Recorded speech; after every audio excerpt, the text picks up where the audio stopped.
Oh my god, hey, welcome back to my theatre-themed YouTube channel, or hello to you if you're listening on podcast platforms. My name is Mickey Joe, and I'm a professional theatre critic here on social media. This very evening, I was invited to go and see a new play called Second Best over at the Riverside Studios in Hammersmith, London, United Kingdom, I've gone too far with this, I don't know where I'm heading. This is auspicious because it marks the theatrical stage debut of Asa Butterfield, better known for his work on screen since an early age. That's pertinent, we're going to circle back to that one. Now, originally I was planning to do this as a much shorter review over on my Instagram and TikTok, where you can also follow me if you're curious, at Mickey Joe Theatre. But in watching it, I discovered, slightly to my surprise, there's a little more to say about this one than I had anticipated. Now, it has a fascinating premise, which we'll talk about in due course, made all the more intriguing in this particular production by a piece of hugely meta-theatrical casting. Now, it's been directed by Michael Longhurst. The play has been written by Barney Norris. It's an adaptation of the novel written by David Fuenkiנו. I'm so sorry, David, if that's not how I'm pronouncing your name. But it essentially conceives the idea that there was this fictional runner-up to the role of Harry Potter on screen, which of course went to Daniel Radcliffe. I mean, in real life there was one, but that is not the subject of this. This is an imagined protagonist who, at the time that we are meeting him at the beginning of the play, is entering into a sort of an early midlife crisis. He is anticipating the birth of his first child, and the anticipation of that is stirring many memories from his past, and really it's the relationship with his parents which is being unearthed. Many adolescent memories adjacent to the trauma surrounding losing out on the role of Harry Potter. Anyway, we're going to be talking about this play today. If anyone has been lucky enough to see this already, or perhaps read the book, please comment down below with your thoughts about Second Best and Asa Butterfield's performance in his stage debut. So as mentioned, we follow the character of Martin. His partner is pregnant, they're going in for a 3-month scan, and he is visibly anxious about this, but when in the blink of an eye he is the one in a hospital bed being comforted by his partner in this unexpected role reversal, because it transpires he has fainted during the procedure and hit his head on the bed, we come to find out that this is attached to the unearthing of much of his childhood trauma, the greater details of which we are spoon-fed over the expositional stage of the play. It is an interesting premise, especially for a British audience,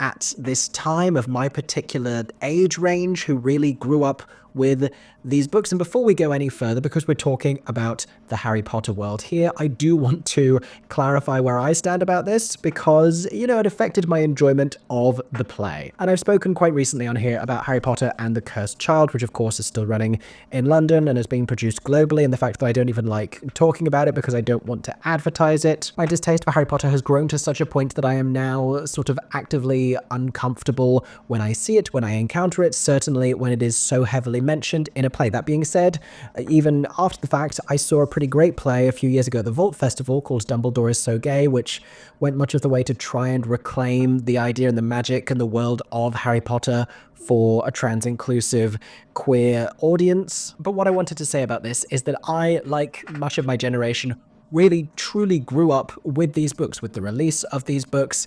I mean, I am wearing my glasses that I actually wear during this review to help to convey to you, you may see it, how many World Book Days, that's a thing in the UK, I went to dressed as Harry Potter. Spoiler alert, that's also just a very lazy World Book Day costume, because guess what? You wear school uniform and your mum draws like a scar on your forehead, and you wear your own actual glasses and you put a little bit of tape around the middle. My hair was messier then, I hadn't discovered product. But it was a really big part of my childhood, and it was a huge part of the nation's cultural consciousness. It still is. It is enduringly massive. And that is something that this play is able to riff on and derive humor from effortlessly, because the slightest connotation, the slightest awkward link, all of the comedy about this character as a child losing out in this role and then attempting to avoid the franchise for the rest of his life and just, you know, miserably finding connections to it everywhere he turned, whether it's familiarity with the initials, other things starting with HP, whether it's, you know, Daniel Radcliffe himself, the realization that after his fall he might develop a scar on his forehead, and while he was young, when the films were coming out, every magazine, every cinema, everywhere, Daniel Radcliffe and the Harry Potter films. Inescapable, it still is. And having personally divorced myself from any positive emotional connection to the books, to the films, to the franchise,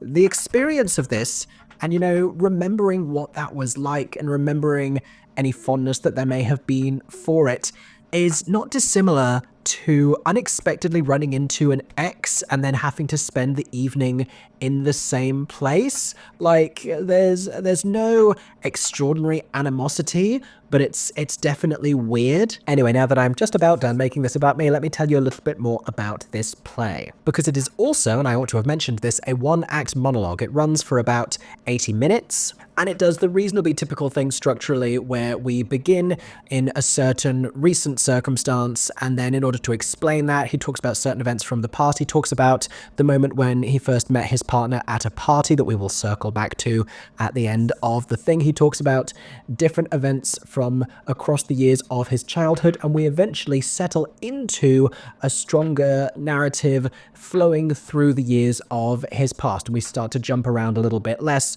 but we find ourselves more firmly rooted in the past. It's like he's digging at his own consciousness and he finds himself barreling down one particular tunnel. A little bit like a therapy session, honestly, and the tone follows, because at the beginning it's more comedic, it's more light-hearted, there's like self-deprecating humor and sarcasm and whatnot, but as we truly venture into this place of greater angst and trauma, it takes a turn for the heavy. And without wanting to spoil the details of it for you, it's not really about Harry Potter. Like, without that interesting element to it, I don't know if it would be quite as compelling, but really what this is a piece about his childhood, about his relationship with his parents who had divorced prior to him even auditioning as a 10, 11-year-old for the film franchise. His father working in film props, that having been a gateway that this story uses to justify him getting the audition in the first place. His mother having moved back to France where she came from, a detail which I think only exists so that we can make some sort of a comparison to the Mona Lisa towards the end of the thing. He ends up working in the Louvre.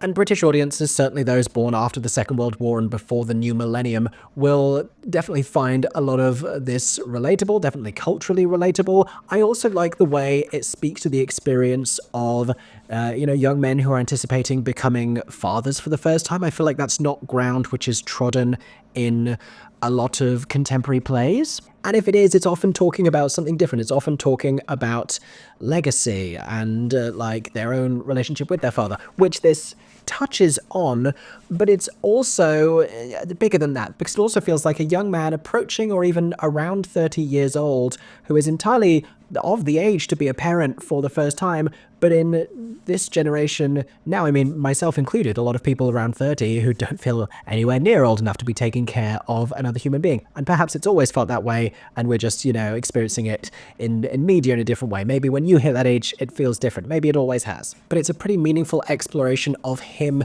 contending with his own PTSD, really, with his own historic trauma in anticipation of parenthood and this big moment where his life is going to change. Whether that comes to a solid enough conclusion about why it is that he's suddenly thinking about all of this, I'm not convinced. Like, we find a neat enough ribbon to tie the whole thing up in, but it's only a reasonably insubstantial realization and fulfillment that he finds. It's a good enough answer, but it doesn't really speak to specifically why this suddenly was flaring up for him again after he thought, that he put all of this to bed years before. And in a similar vein, another issue that I sort of anticipated having with this play is I don't know what it's necessarily trying to articulate or what it necessarily accomplishes saying, beyond talking about this one individual's relationship with his parents and his own childhood and contending with that and dealing with that and resolving it. I don't know how much this can tell us. I don't know what this can say to people who didn't nearly get cast as Harry Potter as a child. That's also where a lot of the most interesting elements of it lie, because we've seen before in TV, in film, on stage, a lot of examples of young people going through trauma and dealing with a certain amount of angst and grief, perhaps. That is not untrodden ground, whereas it's pretty revelatory to be talking about this hugely successful film franchise and imagining as an offshoot of its notoriety and success, what if there was this person out there who, for years afterwards, was struggling with just narrowly missing out on getting cast in it, on his life changing because of it. And there's so many things that you could imagine as a result of that. I'm not sure we spend nearly enough time in that casting process and really unpicking everything that he went through as a result of it. The whole thing plays out pretty quickly, that actual chapter of his memories, but even faster is his attempt to resolve it. He's so eager to put the whole thing to bed that he never really addresses it or unpacks it, which of course becomes a problem for him down the road emotionally and mentally, but it also becomes a problem for us dramaturgically, because I think the audience really want to hear more about that. And in terms of the way that the play is being talked about and being marketed, it's a big hook potentially for many people in the audience, as is of course the casting of Asa Butterfield. Now, I described this as a bit of a meta-theatrical idea because Asa, like I said, making his stage debut, is best known to us for his work on screen, in particular to many people for his fairly prolific work as a brilliant child actor. Now, I believe he's a little bit younger than Daniel Radcliffe. I think he's about my age, but I had the opportunity to briefly chat to him and director Michael Longhurst in the rehearsal room a couple of weeks ago, where Michael spoke about the ability, because of his casting, to sort of suspend that, not even disbelief, but that knowledge, and muse on the idea that Asa Butterfield might have been in contention to be Harry Potter. And not only that, but you can see it as well. In fact, he does a Daniel Radcliffe impression at one point during the play, which is hysterically funny. Not an impression of Harry Potter the character, but an impression of Daniel Radcliffe, who I don't think I've ever seen spoofed before, and who I don't think of as being someone whose mannerisms and voice type are big enough to parody, but he did a really great job. Now, he is, I would say, demonstrably a screen actor. Riverside Studios is not a massive venue. In fact, it used to be entirely a TV recording studio. Some rooms of it still are. But certainly in terms of his vocal delivery, in terms of how animated he is and the expressions, it does feel very much like he's still delivering for screen rather than a theatrical setting. Were this to transfer to a bigger West End theatre, I'm not sure it would really reach every part of the auditorium. The degree to which he's amplified at the beginning sort of initially took me aback. I got used to it, as you would with one voice for 80 minutes. I also at times got the slightly itching feeling that his own natural accent and delivery might be that little bit too inexpressive for a full-length theatrical monologue, where he's not playing a vast array of characters. But amusingly, the pitch and the tone of his voice, as well as his accent, is not at all dissimilar to my own. So if you can listen to me talk about theatre for a long time, you can probably listen to this man telling a story. Maybe that's why I struggled with it a little bit. Maybe it was like looking in a mirror where I have an unborn child and a goatee. I do think that as you tune into his performance, you get the natural comedy, you get an extraordinary sincerity and a depth, and he is really at his best when he is portraying other characters. This isn't something which happens all that often, but it's a really winning moment when it does. I also think there are so many moments of stillness and reflection that he really delivers best. There's a lot of physical business that he has to do with moving things around, and like the slightest moment of illusion and a couple of clever things involving a video camera on stage that conveys a live feed to a slightly nostalgic, like a 20-year-old television, and where we've seen many dynamic comic actors come alive in those moments of movement and those moments of, more direct involvement with the audience. He does turn the camera on us at one point. Those parts feel a little further from his fingertips than the more solemn and solitary stuff, which he does very well. You could imagine he'd be very good in Chekhov. Like, it's exciting to see him do a brand new contemporary play, because this is not something that happens often with celebrities. Often when screen stars come to the stage, they're doing Shakespeare or they're doing classics. It's nice to see, new playwrights and new works having this opportunity and being elevated by name casting. It's also, and I really want to underline this, a hell of a thing to make your stage debut in a one-person show. Like, to be arriving on the stage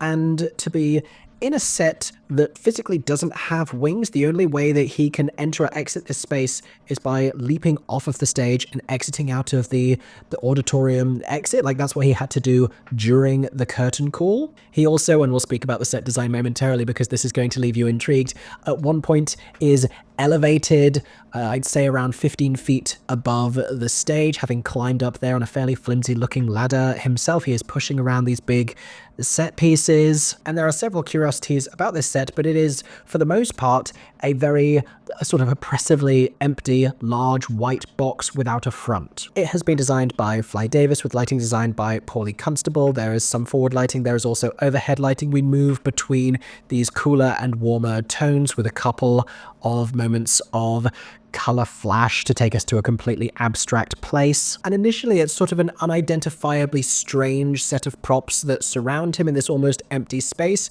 What you come to realize is that it's essentially an art gallery. I told you that he ends up working in the Louvre, and this is sort of the museum of his mind. Some memories more recent, some things from the past, some things locked away, some things, suspended in harder to reach places, pushed to the back corners of his mind, literally raised up to the higher corners of this set. There's this really eerie visual of falling black clumps of dust, these grains falling down from these grates in the ceiling, which he invokes as he talks about unearthing these recollections and sort of brushing the dust off of them, and that being, I don't know, I guess a representative of the sadness and the pain that is associated with that action, those really traumatizing details about a circumstance which you've perhaps been able to repress. Immediately at the beginning, you can see that there are a bunch of crisp packets on one side which have fallen from a display. Once it really comes into focus dramatically, the meaning of this, it's staggeringly painful. And Michael Longhurst has put together this very deliberate and very visually meaningful staging where throughout the thing, he is truly assembling and curating this collection of memories which visually represent how he got to this place, and he is finding order from that, and he is, doing an audit of it for himself as well. He is going through the messier parts of his mind and trying to pull into focus what is the most important thing, which eventually we bring into perspective. And so then I enjoyed Second Best. I thought this was a really confident debut from Asa Butterfield. I would be very intrigued to see what he does in an ensemble company. I hope that we see him on stage again soon. I do think it's a really brilliant piece of casting for elevating certain parts of this story. I do think that that particular element within the plot about the Harry Potter of it all and the casting as a child of it all is what makes this particularly interesting. And I think this has the capability to speak to young men, to speak to new fathers or young men who are anticipating becoming fathers really personally. Like I said, it finds tremendous cultural recognition. In this audience, there was so much recognition. There was a lot of laughter. There was a lot of anticipatory laughter. Things didn't even really need to be said. We all understood what was being invoked, the parallels which were being drawn. Everyone was sort of thinking on the same page. It's that thing of when you really fixate on something in childhood, it becomes so ingrained into the consciousness that they really don't have to do much to take us to that place and land that joke. I do think that it has the capability to say something a little more transcendent, something a little bit more meaningful, but it's a really satisfying monologue piece. It's a very enjoyable evening at the theatre, and I think a lot of people don't even necessarily know about the Riverside Studios in Hammersmith or don't necessarily know that this is happening, so feel free to go and check it out. I have scanned through the program, and from what I can tell, J.K. Rowling is not making money off of this, which is why I can be at peace telling you to go and see it. Go and check it out if this sounds interesting to you, and as always, comment down below if you have seen it already or if you're seeing it after I have shared this review, and please let me know what you think. In the meantime, thank you for listening to this review. Stay tuned for many more coming very soon. I want to spend more time on here talking about plays, talking about smaller productions, so make sure you are following me on podcast platforms or subscribed right here on YouTube so you don't miss those coming very soon. I hope that everyone is staying safe and that you have a stagey day. For 10 more seconds, I'm Mickey Joe Theatre. Oh my god, hey, thanks for watching, have a stagey day. Subscribe!